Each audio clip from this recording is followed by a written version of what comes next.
Good morning. What's up, Brandy? How are you doing? I'm fantastic. It is a beautiful day here in Boston. Great start to the week. How are you? You make it back in your thunderstorm last Monday? I did. I missed it. It was like chasing me the whole time, and I just got rain at the end. So I made Beautiful. it Just in time. Just in time. just in time. Get wild this weekend? No more Scots in town. So is it just boring in Boston? I know, boring in Boston. I have visited a friend of mine in Duxbury, which is like a town like 45 minutes south of here. So just very quaint. More more oysters. Really, really going hard on the oysters. It was like I'm a jealous. beautiful day in Boston in the city yesterday. Everybody was out and about. So low key, but very nice. How about you? I'm jealous. I need some good oysters. Although down here you can't eat them in the summer, or you Yeah, shouldn't. we have the So best oysters up you here. do you. You do you. Let's see. We went to the circus on Oh, Saturday. wow. How's So that? Little man lasted less than 5 minutes, but the older one loved it. Uh, Okay. Totally out of the What was blue. his favorite act? He liked the unicycle on the tightrope. He Yeah, was very classic. impressed with that, and rightfully so. But the motorcycles in the cage was pretty crazy, especially when a lady's standing there in the middle. But Yeah. I know, that's so fun. I haven't been to a circus or Cirque du Soleil or any like I've never been to Cirque du Soleil, but all that stuff is always really impressive. I've been to like 3 or 4 Cirque du Soleils, and they are very incredible. The local town circus with the traveling circus Mhm. was great for kids for the first time. So Yeah, definitely not different not on the levels. same level as Cirque du Soleil. Yeah, Yeah. that's the professionals, and we were playing in the minors, but still an entertaining show and just very hot. Yeah. Well, we don't have any World Cup stories this week, but did you watch any of the games? I did not. I'm embarrassed to say Really? I I watched was none this weekend. I was locked in. I also am like so far down the Reddit rabbit hole of the conspiracy that like they're just throwing all the games for Argentina. And then when I first heard about it, I was like, oh, everybody loves a conspiracy theory. And then I was watching these games and I was like, it definitely looks like that. Yeah, the American guy getting a red card for something that Messi did intentionally, when the American guy did unintentionally and very obviously.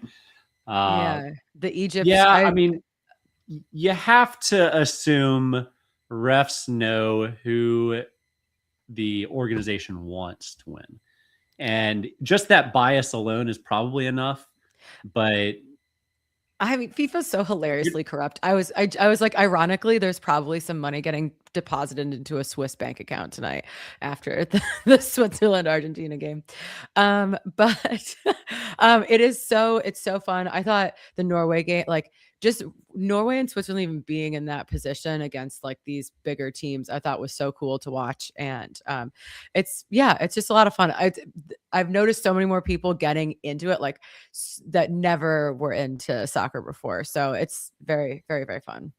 and then they'll forget about it for 3.5 Yep. years and then remember how much fun it was back in the day. So Exactly. Exactly. Well, before we jump into our topics today, got to give a shout out to our sponsor, StayFi. StayFi helps short-term rental operators build direct guest relationships through branded Wi-Fi portals, email marketing, and guest data tools that turn one-time bookers into repeat guests. Start growing your direct booking revenue today at stayfi.com/goodmorninghospitality or find that link in the show notes. So our first story today is about booking, kind of following in Expedia's shoes and really jumping in with both feet into the B2B units. They have B2B partnerships already, but they've been a little bit fragmented. The three main brands, Priceline, Agoda, and Booking, have their own kind of partnerships team. And now they're consolidating everything in under one to really leverage the power behind Booking and compete with Expedia, which, as we've talked about over the last year, has really been crushing it in the B2B game. well, crushing so much so that they're up 25% year over Yeah. year. And this Yeah. is a travel company. Like Yeah. those numbers Compared are to pretty unheard. 8% with their regular revenue. So Yeah, the consumer line of business for Expedia is up 8%, and the B2B line is up 25%. And I think this is it makes total sense why Booking would want to copy that. Booking has had a B2B arm, but it's been fragmented. They've got some major partners. I've used it before through City Travel with credit card points, but they have Air France, Southwest, American, Emirates. Apple. But to dedicate a line of business, I think is very smart. And again, you see the two traditional OTAs moving more in this direction. I do think the LLM challenges are right around the corner for them, and they know it. And so being able to lean into the B2B side and get their inventory seen in as many different avenues is super, super smart. And we'll get into Airbnb a little bit later on the show. But again, it's obvious Airbnb has not done something. They have not made a move in this space, and they're leaning more heavily into brands than they are in B2B. But Expedia has just completely dominated this space so far. And like you said, 25% year over year is a monster number for anything in the travel space. Yeah, absolutely. And, one of the reasons that they had kept the brands separate is that, each brand has their own, market and identity. But if you think about when you go to book using points, your credit card or airline, whatever, you'll see like that this is powered by whoever, but you're not like, oh, because Expedia is powering this, I'm not going to buy it, or vice versa. Yeah. So it's not going to matter, in Asia, if that's someone would normally use Agoda, if they go to use their airline miles and it's Booking, they're not going to care or really notice. Like, it's so I think it makes a lot of sense to combine them and leverage the power of all those partnerships they already have. Yeah, I mean, the more eyeballs, the better. And these guys are the powerhouses at spending ads. The amount of ads that Booking has spent just on Google is estimated. They don't disclose exactly what it is, but it's estimated between $4 and $5 billion a year. Expedia, less than half of that, closer to $2 billion. And then Airbnb, less than half of that, closer to the $400 or $500 million mark. So the reliance on the traditional Google route, I do think those numbers will start to tick down, and they'll lean more and more into the B2B partnerships. Yeah. And it's been working wonderfully for Expedia. Why not copy? You may as well. Yeah, exactly. And I know. And it's interesting. I think when there's always a lot of conversations on an operator side, especially with some people who have very, maybe more traditional views on different OTAs, like, oh, we don't do, I mean, there's still people who don't really like to be on Airbnb. But then you're like, look at the eyeballs that Expedia and Booking are getting. Like there's zero way for you to get that kind of access without being on those platforms. And so, if when you're trying to diversify, when you need more revenue streams, it's like, this is like another reason, if you're a distribution manager and you're going up against someone, this is another thing to show like why this is important to start building those connections out. No, absolutely. It makes absolute and complete sense. Good job, Booking. Way to piece it together here. And you were already doing it on a good path and had some good strategic partnerships here. Just very interested to see if and when the third major OTA that Airbnb will pan out in this direction. If they'll pan out. Well, before it kind of segues nicely into our next topic, but before we jump into Airbnb, want to give a quick shout out to our sponsor, Built. They're helping restaurants and hotel F&B teams better understand their guests and create more personalized experiences that drive repeat visits. If you care about loyalty and guest experience, which I know you all do, it's worth checking out. Head to joinbuilt.com/GMH, and you can find that link in the show notes. So our next topic, and it's the main topic, is that Airbnb has hired a creative executive from OpenAI, but this pre-show kind of evolved into more of a conversation about, what are we guessing that Airbnb's strategy around AI is going to be in the next few years, and hiring an executive from another major tech company. The article talks about, this is a creative decision, but really there's only so many people in this world that know how to run these companies. So it's not totally surprising that you see people switching back and forth between all these companies. Of course not. What is surprising is Airbnb has been very, very protective on their creative side for a long time. Mm-hmm.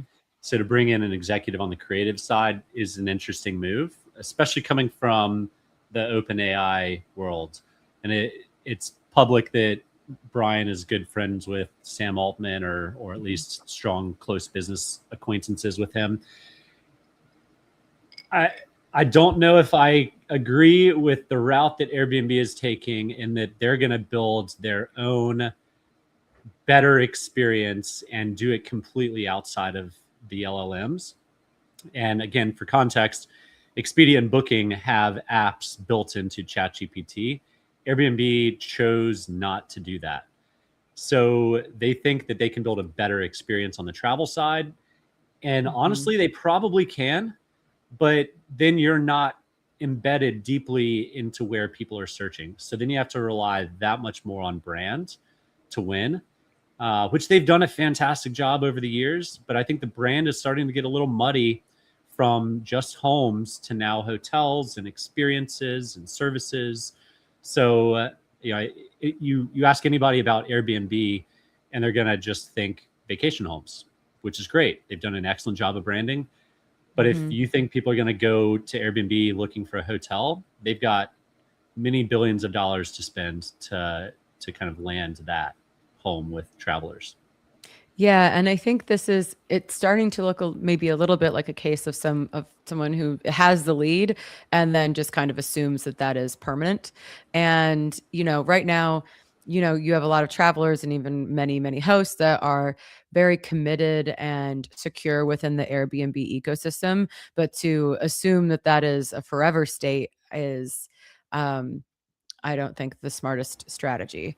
And that would make me a little nervous if you're like, oh, we can just assume that this thing that we've built, which is incredible, is just always going to be our saving grace. And is it good for hosts? I mean, I don't think so. Like, you want your property in front of as many eyes as possible. And we talked to top of the show on how Booking has moved into the B2B and how successful it's been for Expedia. They also have ChatGPT apps, and so they're trying to get their inventory as many places as possible. They're also sponsors of things like World Cups and the Olympics and the Super Bowl and the national championship football games. They're doing all the same advertising, but they're also then digitally getting their footprint more broadly. So I'm not going to lie, I'm a little concerned with some of Airbnb's directions on this. That said, the people in the room over there are probably way smarter than me and have a plan to figure this out. It's just not perfectly obvious to myself at this point. Yeah, I agree with that. We were trying to make sense of their decisions. These are some of like the smartest people in the world that are, well, and especially as it relates to this technology. So it's like I'm assuming that that they have thought of, like, we're not coming up with new thoughts. They have definitely thought about these things. But, Airbnb has made headlines before about in AI when they purchased, the name of the company is escaping me. I had it just before the show, but when they bought the AI company, and then not much happened with that. So that was years ago now at this point. So it's like, when are we going to see like actual movement forward in this department? Yeah, they paid, off the top of my head, $200 million. Yeah, or something in the twos for an AI company, and they've rolled out some cool stuff through the platform, but it's not substantially different than what Vrbo has also done. Happy to be wrong if someone tells me that it's a completely different experience, but I'm excited to see how Airbnb's app is so much better than routing through a GPT or a Gemini. Yeah. And, we were talking pre-show about rates of adoption, and I'm a little bit more skeptical that people en masse are going to be planning all of their trips. Like maybe people in our social circles are, but then you were saying that your dad is now like, there's these anecdotal stories of people who I wouldn't think would be using ChatGPT or Claude or whatever to plan their trips, and now they are. So maybe I shouldn't be quite as skeptical of people really leaning into this kind of trip planning. Yeah, I think on the bell curve of adoption, I don't sit in that early cohort traditionally. Yeah. I'm probably more on the rise to the top, at least with the adoption of AI. But I have shifted almost 100% of my searches over the past 6 months to GPT or Gemini, and done away with the traditional Google search.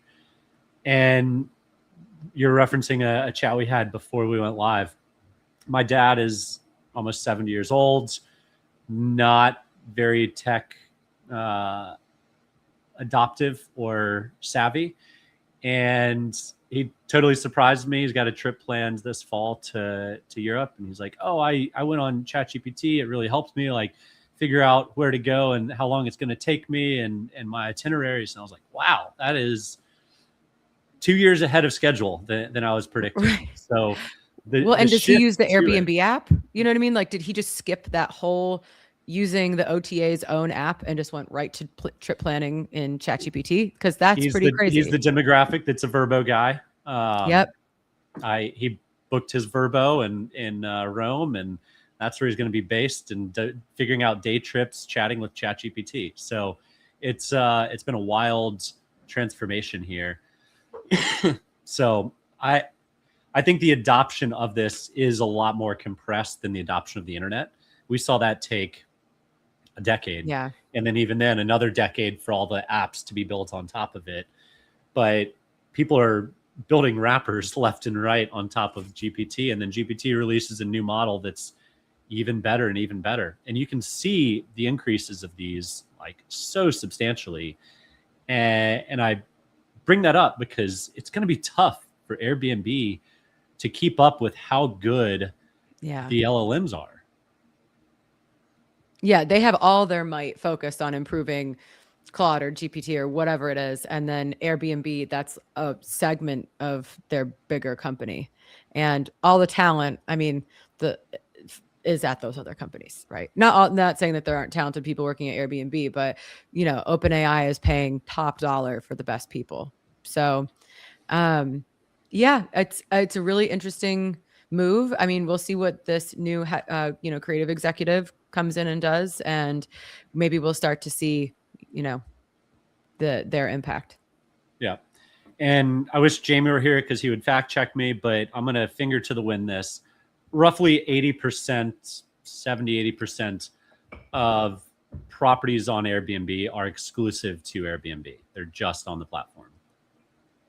Is that directionally right, Brandy? That sounds right. Yeah, that sounds. It's look at us when Jamie's not here. We're just spouting numbers left and right. It's a huge number, but what I think those hosts need to really start to consider is diversifying, because you aren't going to be seen and shown like some of the other platforms are in the LLMs. And I don't expect the long tail to go build an LLM or agentic friendly website for a single property.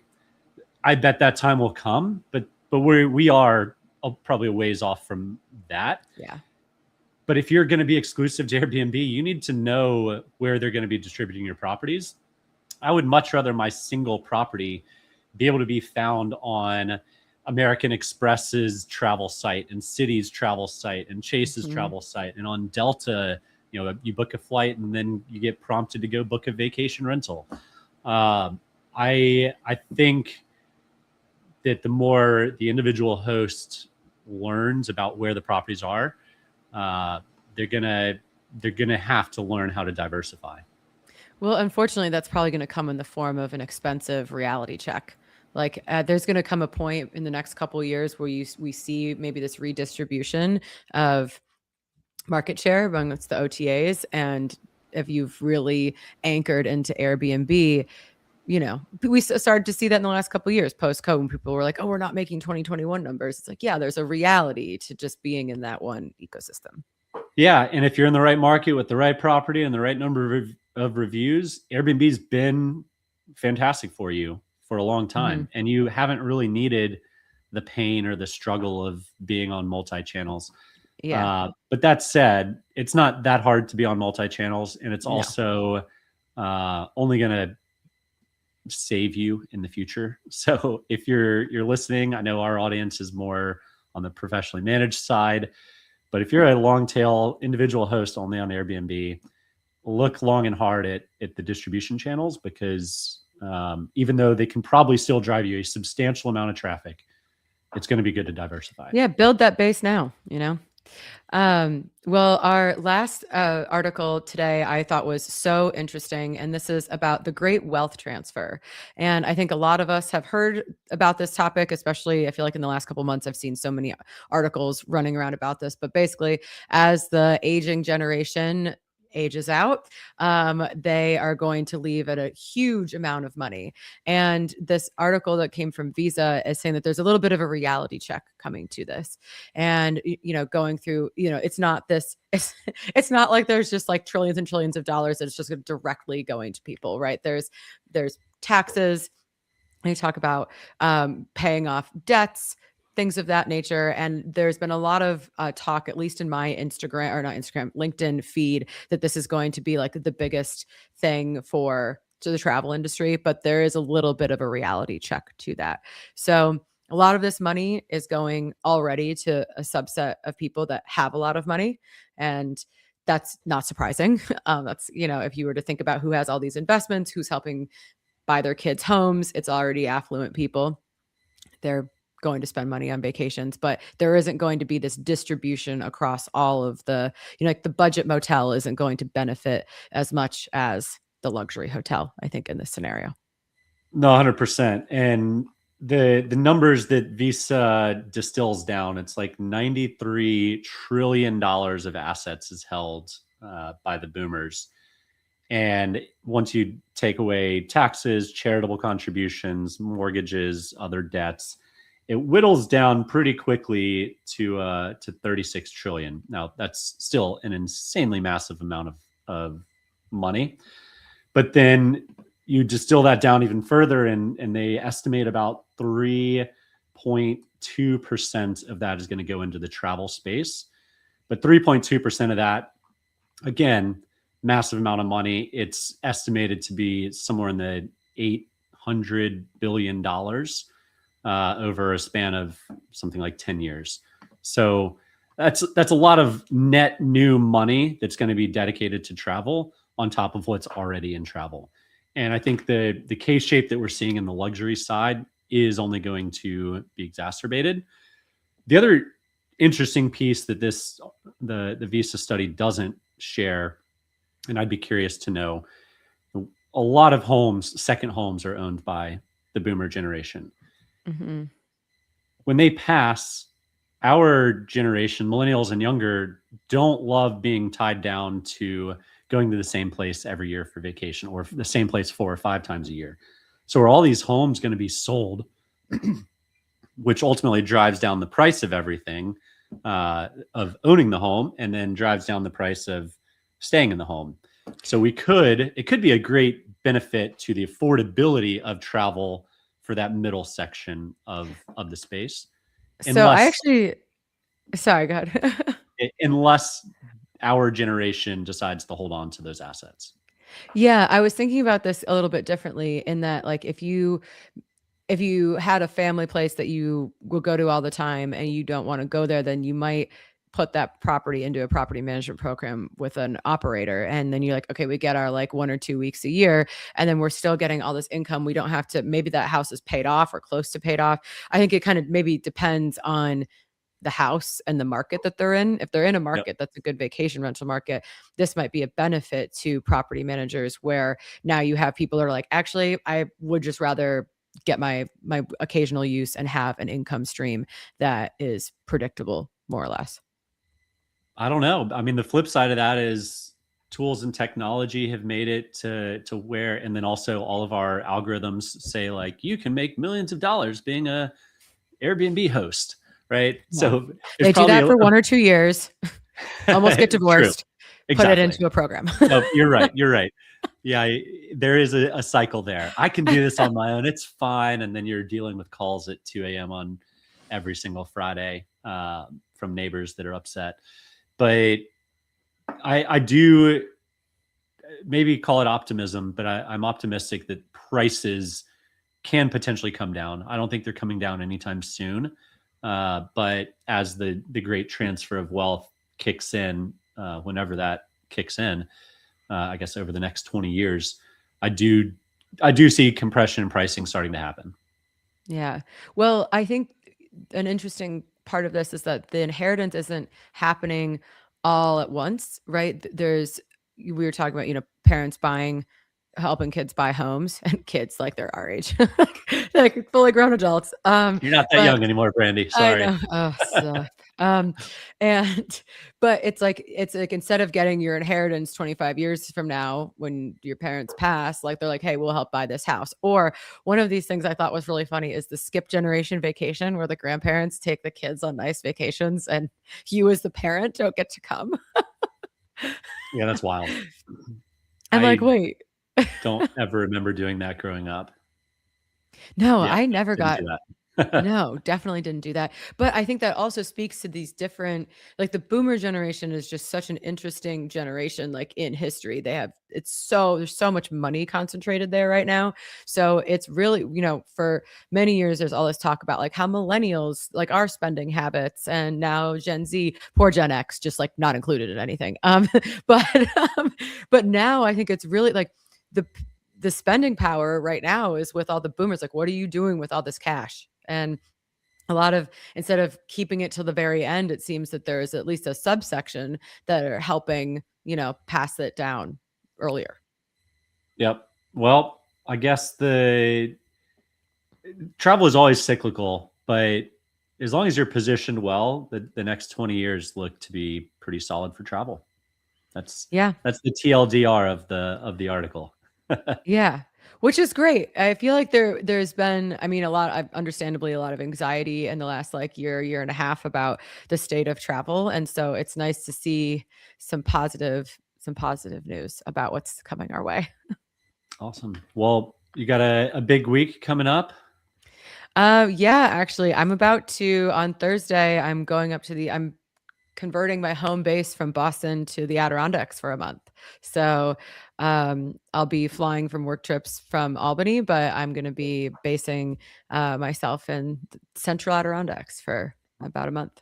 I was about to say, you might have forgotten about the retreat we're doing in Sarasota next week. No, I have a flight booked. All right. Good.